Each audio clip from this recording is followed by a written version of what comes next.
આજની કથા તો બહુ દિવ્ય છે. ખાસ ધ્યાન રાખીને સાંભળવા જેવી કથા છે આજે. કે જેટલા લોકો માતાજીની ઉપાસના કરે, જેટલા લોકો માતાજીની પૂજા કરે છે, એને માની પૂજા ક્યાં વારે કયા દ્રવ્યોથી કરવી જોઈએ, માને શું નૈવેદ્ય અર્પણ કરવું જોઈએ, એની કથા છે. રાજા જન્મે જે પ્રશ્ન કર્યો, પ્રભુ બાપજી આપ મને દિવ્ય ગાથા સંભળાવી રહ્યા છો, પણ મારી ઈચ્છા છે મને મહામાયાના ચરિત્રથી કૃતાર્થ કરો.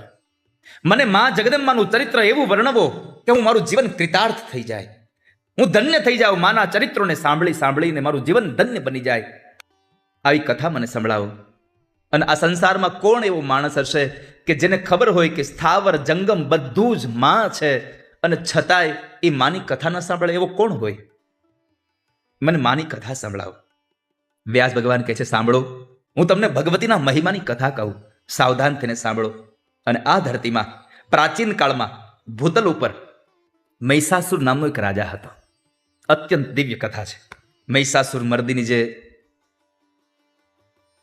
માં કહેવાણી, એવી મહિષાસુર મર્દીનું એ માં જગદંબા, એની ઉત્પત્તિ, માં જગદંબાની ઉત્પત્તિ કેમ થઈ, એની કથા છે. દિવ્ય સમય છે. પ્રાચીન કાળમાં ભૂતલ ઉપર એક મહિષાસુર હતો. દૈત્યો અને દેવોની સભામાં એની બેની સેનામાં એક ભીષણ યુદ્ધ થયું. અને એમાં મહિષાસુરે પર્વત ઉપર જઈ, સુમેરુ નામનો પર્વત, અને એ પર્વત ઉપર જઈ અને 10,000 વર્ષ તપ કર્યું. પેલાની ઉંમર આટલી જ હતી બધાની. ભાગવતમાં 5 વર્ષના ધ્રુવ ભગવાનને ભજવા ગયા અને પરમાત્માએ એને કીધું, હું તને 36,000 વર્ષનો રાજા બનાવું છું. આવરદા કેટલી? પેલાના સમયમાં ઉંમર એટલી હતી, 36,000 વર્ષ. જેમ જેમ યુગો બદલતા ગયા તેમ તેમ માણસની ઉંમર પણ ઓછી થતી ગઈ. કળિયુગ આવ્યું, 100 વર્ષની થઈ ગઈ. હવે હોય ક્યાં કોઈ પૂરા કાપે છે? 70 પછી તો રેડ લાઈન આવી જાય, કઈ ડેડલાઈન થઈ જાય નક્કી નહીં.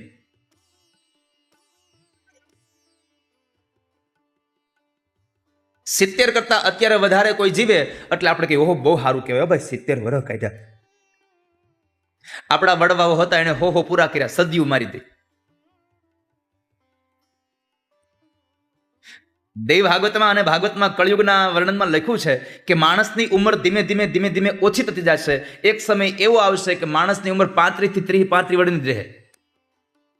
અરે કળિયુગ પૂરો ક્યારે થશે? તો કહે છે કે જ્યારે 6 વર્ષની દીકરી સંતાનને જન્મ આપતી થશે ત્યારે કળિયુગના છેલ્લા 10,000 વર્ષ બાકી રહેશે. આવું દેવ ભાગવતમાં લખ્યું છે. 6 વર્ષની દીકરી સંતાનને જન્મ આપશે. માણસ ઠીંગણો થઈ જાય અને હાઈટ ઘટવા જ માંડી છે ને. 2 કારણો છે. એક તો કળિયુગનો પ્રભાવ છે અને એક આપણા ખોરાકનો પ્રભાવ છે. આપણા ખોરાકને લઈને, જંક ફૂડને લઈને આપણી હાઈટ માંડી ઘટવા. પેલાના વડીલો જુઓ, બધાની, સ્ત્રી પુરુષની બધાની હાઈટ પૂરી હતી. અત્યારે બેનોની હાઈટ 4.5 ને 5 ફૂટ તો બસ ઉભું રહી જવાનું. 5 ફૂટ માંડ હોય. વરાજાને હાર પહેરાવા આવે તો એને ટેબલ ઉપર ચડાવવી પડે, તઈ મેળાવે. અને એટલે જો વિજ્ઞાન પણ નથી હારે મીંડું કરવા. પેલા મોટા ટ્રેક્ટર હતા, હવે નાના ટ્રેક્ટર આવી ગયા. 2 ફૂટના માણસ દોડતા કેવા લાગશે? ખબરમાં જોકિંગ કરવા નીકળે.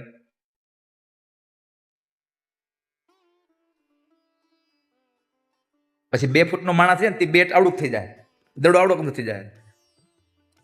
અત્યારે 2 નો હાટ નથી, ઓલા નાની ઓલી એક્ટિવા ને બધી ઓલી નાની ગાડીઓ કાઢી,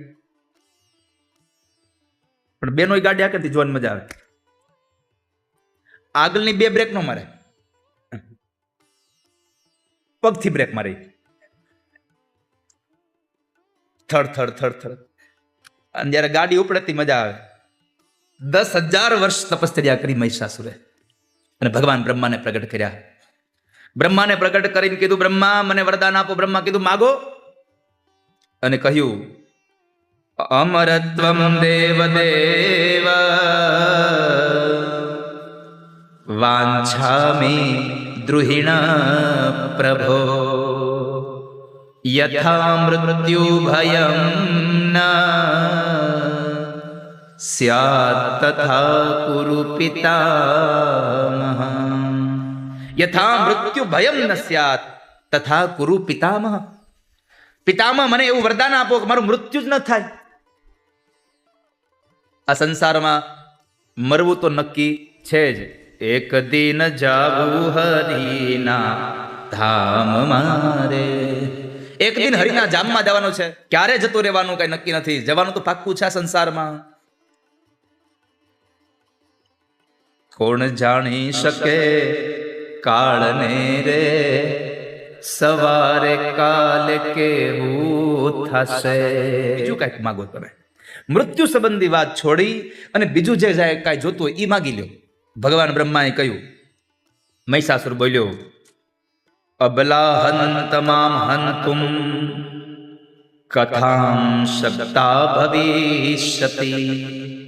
તો હે બ્રહ્મા, મને એક વરદાન આપો કે મારું મૃત્યુ કોઈ સ્ત્રીથી થાય અને સ્ત્રી મને શું મારવાની હતી.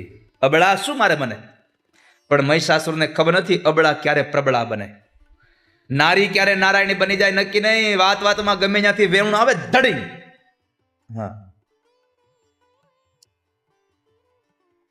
વાગી જાય તો એના ભાઈ, છટકી જાય તો આપણું ભાઈ.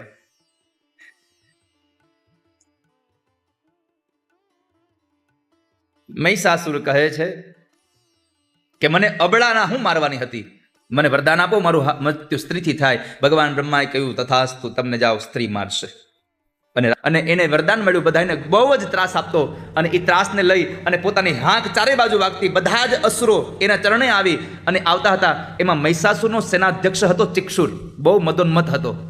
તામ્ર દૈત્ય કોષાધ્યક્ષ હતો કે એક માણસમાં 10,000 સૈનિકોનું બળ હતું. આટલો બળવાન હતો તામ્ર. અસિલોમાં, બિડાલ, ઉદર્ક, બાષ્કલ, ત્રિનેત્ર, કાલબંધક, આ બધા જ લોકો પોતાના સૈન્ય સાથે સામ્રાજ્ય છોડી અને મહિષાસુરની સેનામાં ભળી ગયા હતા. જૂના રાજાઓ હતા એ પણ મહિષાસુરને કર દેતા થઈ ગયા. લોકોએ સામનો કર્યો તો એને મારી નાખવામાં આવ્યા. અને એક સમય એવો આવ્યો કે બ્રાહ્મણો યજ્ઞનો ભાગ પણ મહિષાસુરને આપતા થઈ ગયા હતા. એટલો બધો ત્રાસ આપતો હતો લોકોને. યજ્ઞાદિ કર્મ બંધ કરાવવા લાગ્યો. એમણે પોતાના એક છત્ર રાજ ભોગવ્યું અને લોભ વધ્યો. અને એ લોભમાં ઈચ્છા થઈ કે મારે સ્વર્ગનું રાજ્ય મારે લઈ લેવું છે. અને પોતાના દૂતને એક સંદેશો લઈ અને ઇન્દ્ર પાસે મોકલી કહે છે, સત્વામ સરક્ષયે નૂનમ રાજા શરણમ આગતમ તસ્માત્મ શરણમ યાહિ મહિષસ્ય ચચીપતે. ઇન્દ્રને સંદેશો મોકલાવ્યો કે તમારે જીવવું હોય તો મહિષાસુરની શરણાગતિ સ્વીકારી લ્યો, એમાં જ તમારી ભલાઈ છે. અને જો તમારે એ સ્વીકારવું ન હોય તો યુદ્ધ કરવા તૈયાર થઈ જાઓ. ઇન્દ્રએ સામો સંદેશો મોકલાવ્યો કે અહલ્યાની હારે વ્યભિચાર કરનારા, તારા બળથી અમે પરિચિત છીએ. તું પાડાના રૂપ વાળો છો, તું ભેંસનો દીકરો છો. અમારા પૂર્વજોએ તને હરાવ્યો છે, અમારી હારે યુદ્ધ કરો. બહુ બધું વાત કરી. ત્યારે ઇન્દ્રએ પણ એના વચનો સાંભળી ક્રોધિત થઈને એને સામો સંદેશો મોકલી આપ્યો હતો કે તારા મહારાજને જઈને કહેજે કે એની બુદ્ધિનો ઈલાજ કરાવે અને નહીં તો અમારી હારે યુદ્ધ કરે. એના અભિમાનથી ચકચૂર બન્યો છે. એના અભિમાનને દૂર કરવા કહેજે. આ દુનિયામાં બધું કરજો, અભિમાન ન કરશો કોઈ દિવસ. બધાનું અભિમાન તૂટી જાય છે. આગળ મેં કહ્યું તું 10 માથાવાળા રાવણનું અભિમાન ન રહ્યું તો આપણું તો ક્યાંથી રહેવાનું હતું. અભિમાન બહુ હતું મહિષાસુરને કે મારા સિવાય મને કોઈ જીતી ન શકે. અને એમાં બરાબર આ દેવોના અને દાનવોના એ સંદેશાને લઈને પછી તો યુદ્ધ થયું. અને એ યુદ્ધમાં ખરેખર એ જ ઘટના બની કે મહિષાસુર સ્વર્ગનું રાજ્ય જીતી જાય છે. અને એ સ્વર્ગના રાજ્યને જીતી અને અંતે દેવતાઓને દર ભટકાવા લાગ્યો છે. અનેક પ્રકારના અસ્ત્ર અને શસ્ત્રોથી દેવો અને દાનવનું યુદ્ધ થાય છે. કેટલા પ્રકારના શસ્ત્રો વપરાયા હતા દેવ દાનવના યુદ્ધમાં સાંભળજો. બાણ હતા, તલવાર હતી, ભાલા હતા, મુસલ, પરશુ, ગદા, પટ્ટીસ, શૂલ, ચક્ર, શક્તિ, તોમર, મુદગર, ભિંદીપાલ, હલ અને અત્યંત એવા ભયંકર શસ્ત્રો દ્વારા પ્રહાર થતા હતા. કેટલા પ્રકારના શસ્ત્રો હતા. એમાં મહિષાસુરની સેનાનો મુખ્ય સૈનિકમાં જે હતો એ તામ્ર હતો. અને એ જ્યારે ઘાયલ થયો ત્યારે મહિષાસુરને ક્રોધ આવ્યો અને મહિષાસુર જાય છે સ્વર્ગ ઉપર. એને રાજ્ય કર્યું અને એ રાજ્યમાં સ્વર્ગના તમામ દેવતાઓને ત્યાંથી હાકી કાઢ્યા અને સ્વર્ગનું રાજ્ય પોતાના હાથમાં લઈ અને ઇન્દ્રની અપ્સરાઓને ભોગવા લાગ્યો. નૃત્ય નાચવા લાગી ઇન્દ્રની અપ્સરાઓ. બધા લોકો એની સેવામાં લાગી ગયા છે. અને સ્વર્ગનું રાજ્ય ઇન્દ્ર પાસે આવ્યું. આ બાજુ ઇન્દ્ર ભગવાન બ્રહ્મા અને શિવજીને લઈ વૈકુંઠમાં આવ્યા. ભગવાન નારાયણની સ્તુતિ કરી. પરમાત્મા નારાયણને કીધું, પ્રભુ તમે પ્રસન્ન થાવ, કરવું શું? આને કોણ મારશે? ભગવાન નારાયણ જ્યારે જાગે છે નિદ્રામાંથી અને એટલું કીધું, દેવો આને કોઈ સ્ત્રી શક્તિ મારશે. આને બ્રહ્માનું વરદાન છે, સ્ત્રી શક્તિ મારી શકશે, બીજું કોઈ મારશે નહીં. પણ આપણે સ્ત્રી લાવી ક્યાંથી? અને ત્યારે ભગવાન નારાયણે ઉપાય બતાવ્યો કે ચાલો આપણે બધા યજ્ઞ કરીએ. યજ્ઞમાં આપણામાંથી જ એક એક એવું તેજ લઈ અને યજ્ઞમાં મૂકીએ અને એ યજ્ઞમાંથી આપણા બધાના તેજમાંથી એક સ્ત્રી રૂપ બને અને એ સ્ત્રી જ્યારે પ્રગટ થશે ત્યારે એ સ્ત્રી મહિષાસુરને મારશે. જુઓ જગદંબાનું પ્રાગટ્ય ક્યાં થયું છે. અને ભગવાન નારાયણના કહેવા અનુસાર તમામ દેવતાઓ યજ્ઞ કરે છે અને યજ્ઞમાં આહુતિ આપે. અને એ યજ્ઞમાં ભગવાન બ્રહ્માના મોઢામાંથી અત્યંત અસહ્ય તેજ નીકળ્યું અને એ તેજ લાલ રંગનું હતું. રક્તવર્ણ શુભાકાર પદ્મરાગમણી પ્રભા. લાલ રંગનું જે તેજ નીકળ્યું ભગવાન બ્રહ્માના મોઢામાંથી, ભગવાન શંકરના શરીરમાંથી એક તેજ નીકળ્યું ચાંદીના કલર જેવું, ચાંદીના વર્ણ જેવું. વિષ્ણુ ભગવાનના શરીરમાંથી નીલકર્ણનું, નીલા વર્ણનું એક તેજ નીકળ્યું. આમ દરેક દેવતાઓના શરીરમાંથી એક એક તેજ નીકળ્યા. જોત જોતામાં એક સ્ત્રી રૂપ પ્રગટ થાય છે. અષ્ટાદશ ભુજા દેવી સહસ્ત્રભુજ મંડિતા સંભુતા સુરનાશાય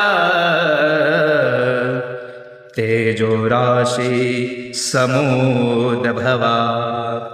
એક પછી એક આહુતિ આપતા દેવતાઓ માને પ્રાર્થના કરે, હે માં, હે જગદંબા, હે જગદંબા, પ્રગટ થાવ, પ્રગટ થાવ, પ્રગટ થાવ.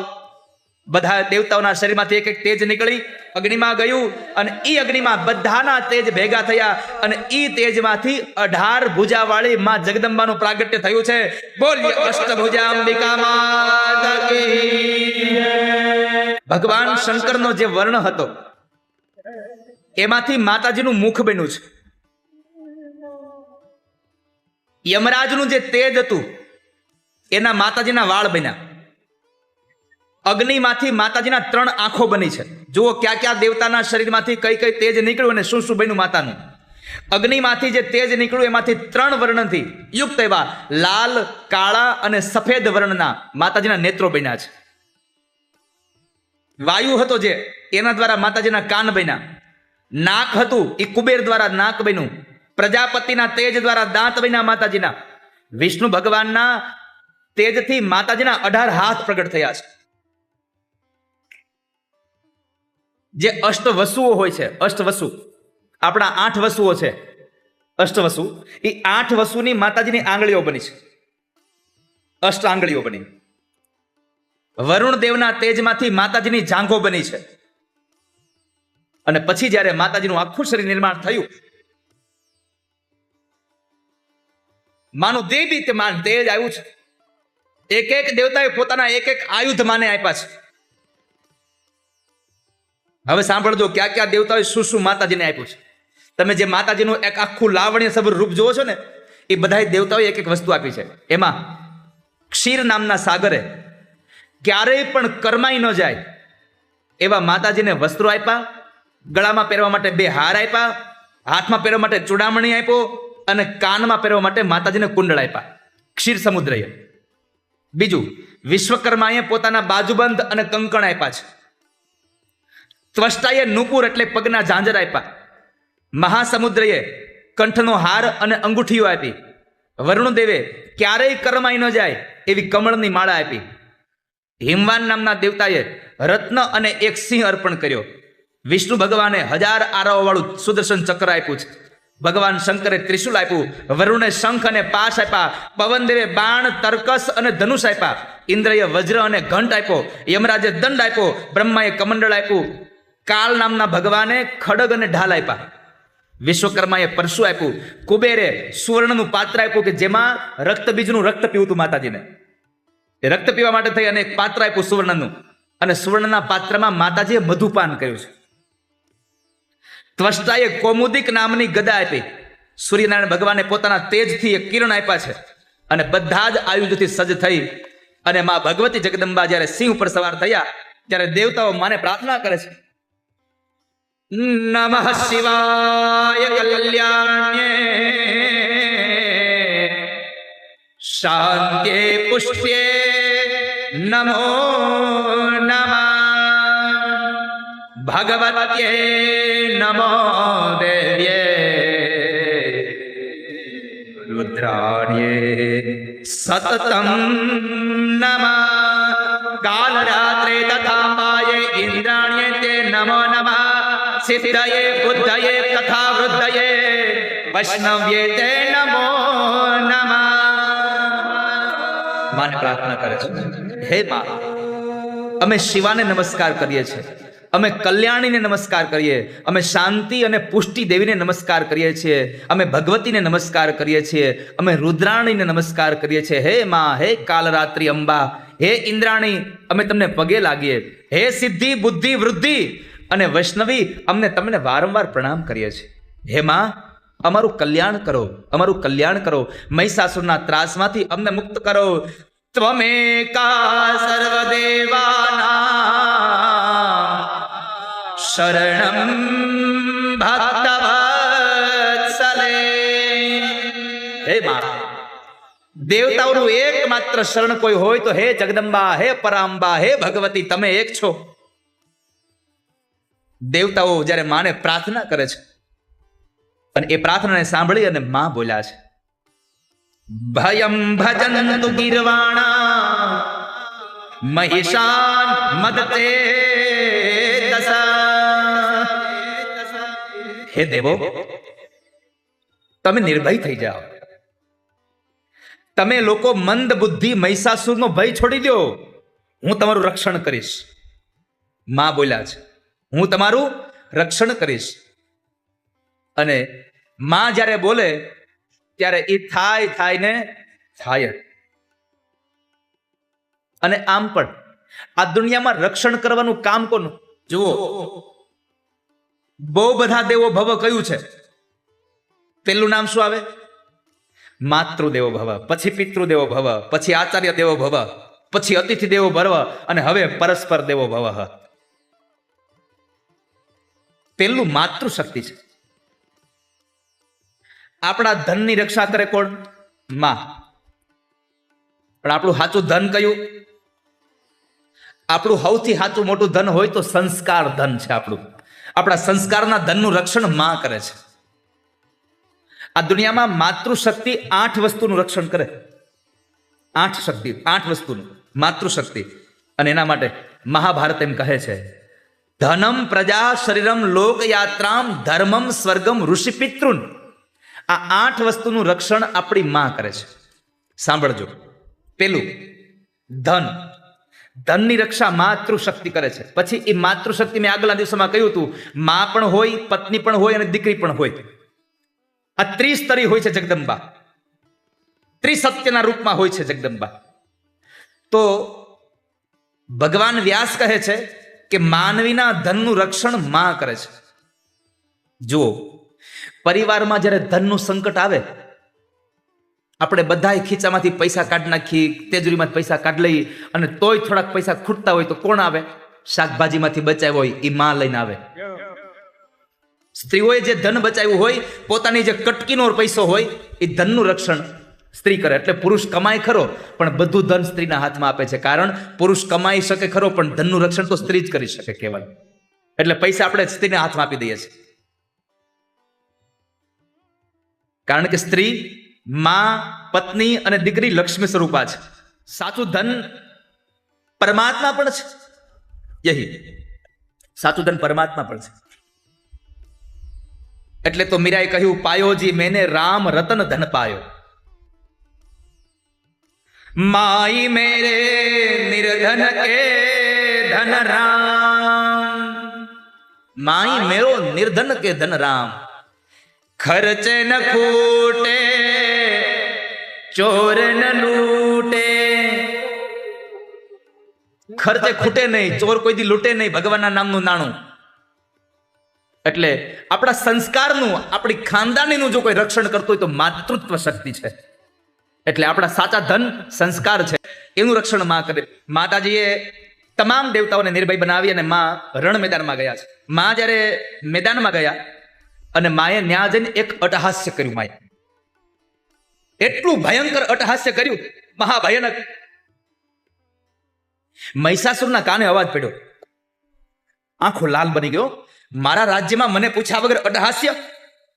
આ કોણ છે? જાવ પકડી લાવો એને. તું તો ગયા છે. ત્યાં તો જ્યાં રણ મેદાનમાં જાય તો ઓહો,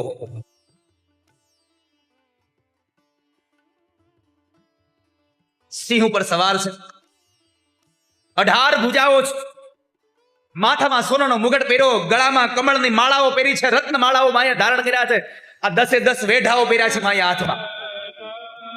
લાલ કલરની સાડી પહેરી છે માએ, કેડે કંદોરો પહેર્યો છે, પગમાં ઝાંઝર, ડાબા પગ ઉપર જમણો પગ ચડાવીને એક બાજુ માને સિંહનો સવાર કરીને બેઠી છે જગદંબા. ચહેરા ઉપર જરા જરા મુસ્કાન આપી દે છે માં. એક માં જગદંબાનું મોઢા ઉપરનું હાસ્ય અને એક ભગવાન કૃષ્ણના ચહેરા ઉપરનું હાસ્ય, આ દુનિયામાં શસ્ત્રોથી મારવા ન પડે, ખાલી એના મોઢા ઉપરના હાસ્યથી માણસો મારી નાખે. કનૈયો ખાલી હસે ને તોય દુનિયા મરી જાય.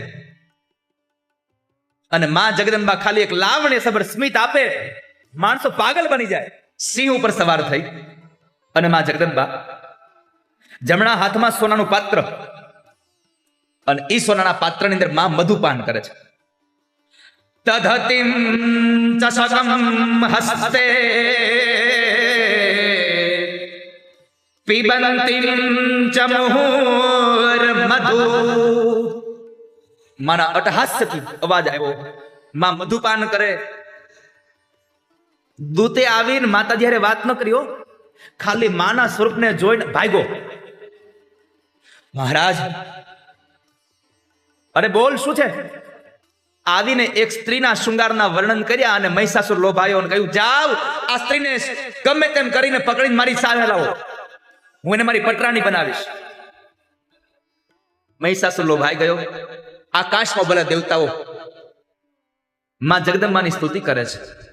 હો ગિરિ નંદિની નંદિત મેદિ વિશ્વ વિનોદિની નંદનુતે ગિરિવર વિંધ્ય શિરો નિવાસિની વિષ્ણુ વિલાસિની જિષ્ણુનુતે. ભગવતી હે શિતિ કંઠ કુટુંબી ભૂરી કુટુંબી મહિષાસુર મર્દિની રમ્ય પરદિન શૈલ સુતેમા ગમ્ય પરદિન શૈલ સુતેમા. એક દૂતને મોકલે છે, જાવ સ્ત્રીને પકડીને મારા ચરણમાં હાજર કરો. દૂત આવે છે. માતાજીને આવીને કહ્યું કે તું કોણ છો? હે સ્ત્રી, શા માટે આવી છો? આટલું અટહાસ્ય શા માટે કરે છે? અને ત્યારે માં જગદંબા બોલ્યા છે, હે મંત્રીવર, તમે મને દેવતાઓની માં જાણો, હું દેવોની માં છું. હું બધા દૈત્યોનો વિનાશ કરવા વાળી મહાલક્ષ્મી છું. માં પોતે બોલ્યા છો, મહાલક્ષ્મી ઇતિ ખ્યાતામ સર્વદૈત્ય નિષૂદિનીમ. હું મહાલક્ષ્મી છું, બધા દૈત્યોનો નાશ કરવા વાળી. દેવોનો ઉદ્ધાર કરે માં, દાનવને તું દંડે, માનવની તું માં બનીને રમતી રણમાં રંગે. હે માં, આકાશમાંથી દેવતાઓ ભગવાન માં જગદંબાને સ્તુતિ કરે. માં હે દુર્ગા, હે ક્ષમા, હે શિવા, હે ધાત્રી, હે લક્ષ્મી, અમે પ્રાર્થના કરીએ છીએ. મહિષાસુરને આવી સમાચાર આપ્યા. મહિષાસુરે કીધું, જાઓ એને કહો મારી પત્ની બની જાય. અનેક એવા રાક્ષસોને મહિષાસુરે મોકલ્યા, પણ માં જગદંબાને કોણ પહોંચે? જે આદિ અનાદિ પરા અંબા છે, એને કોણ પહોંચી શકે? બિડાલ, બાષ્કલ, તામ્ર અનેક આવ્યા. અસીલોમાં આવ્યો. બિડાલ એટલે બિલાડાના રૂપવાળો. અનેક આવ્યા રાક્ષસો. આવીને કહે છે કે અમારા મહારાજની પટરાણી બની જા, 3 લોકનું સુખ મળશે તને. માતાજીએ કહ્યું કે હું અહીંયા કોઈની પટરાણી બનવા નથી આવી. તારા મહારાજને જઈને કે જીવવું હોય તો પાતાળમાં વયો જાય અને મરવાની તૈયારી હોય તો મારી સાથે યુદ્ધ કરે. એક દૂતે કીધું કે હે લાવણી સબર સ્ત્રી, હજી પણ કહીએ છે કે મારા મહારાજની પટરાણી બની જા. મારા મહારાજની આજ્ઞા નથી, નકર હમણાં તારા વાળ પકડીને તને લઈ જાઓ. માતાજી અટહાસ કરી કહે છે, અરે મૂર્ખ, તું શું મારા વાળ પકડવાનો હતો? અને પછી જ્યારે માતાજી સાથે યુદ્ધ થાય, અનેક એવા અસ્ત્ર શસ્ત્રોનો ઉપયોગ થયો છે. રાક્ષસો મોટા મોટા પર્વતને લઈ અને મા ઉપર ફેંકે, પણ મા એક બાણ મારે પર્વતના નાના ટુકડા કરી નાખે છે.